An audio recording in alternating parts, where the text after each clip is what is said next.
ولسمشر محمد اشرف غنی وایي د افغانستان دښمنان دي پوښښ د مینهپال د هرې څاڅکي وینې څخه به زرګونه مینهپال جوړ شي خو وژونکي به یې د دوزخ د لمبو خوراک شي. هغه دا څرګندونې پرون د سردار محمد داود خان په روغتون کې د شهید دوا خان مینهپال جسد ته د درناوي او د هغه اروا ته د دعا پر مهال وکړي. ولسمشر غنی وویل د وسلوالو طالبانو ملا به ماتیږي ځکه د شر او وحشت نه پرته بل پیغام نه لري.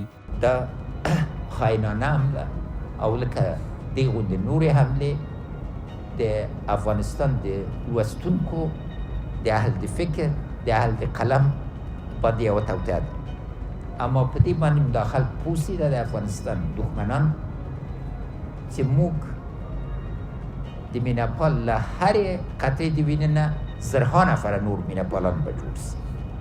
دوی د افغانستان تاریخ محوه کوی نسی، موږ نه افتخارات هم نسی اخیستی او په واضح توګه اماژمنه داده چې د قاتلان به پیدا کوو او ټولو ته به انشاءالله تاسو هغه سزا ورکوو. خدای جل شانه له مخکې نه قضاوت کړی، مینهپال ته جنتونه مبارک وایم، د قاتلونو ته د دوزخ آمادګي کوي.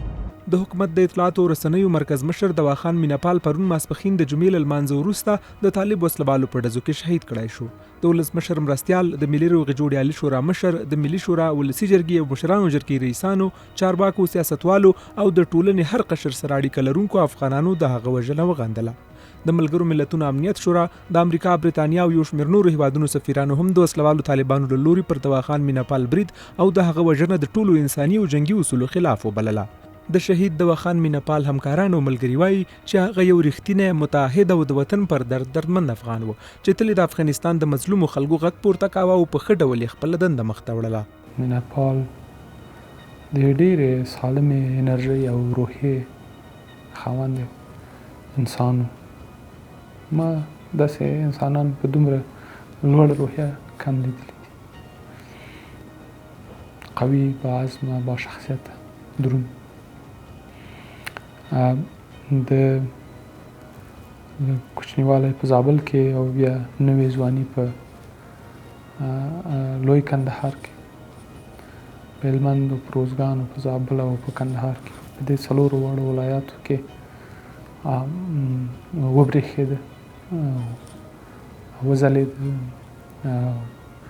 د ده هغه ځلېدا د دې سبب شوه چې دی کابل کې د دوستانو او د ملګرو پام ځان ته واړوي او دا ملګري او دوستان دنه غوښتنه وکړي چې دی راشي کابل ته او دلته کار وکړي. په ټولنیزو رسنیو کې هم ګڼ شمېر افغانانو د شهید مینهپال د خبریالۍ د وخت ملګرو د هغه د صداقت، کاري وړتیا او وطن پالنې په اړه لیکنې کړي او هغه یې یو نه ویرېدونکی وطن پال یاد کړی.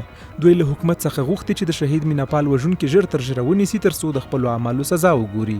شهید دوا خان مینهپال چې د زابل ولایت اوسېدونکی و، د حکومت د اطلاعاتو او رسنیو مرکز د رئیس، د ولسمشر د مرستیال ویان، د کندهار د اطلاعاتو فرهنګ رئیس او ګڼ شمېر بهرنیو او کورنیو رسنیو سره د خبریال په توګه دنده ترسره کړې وه.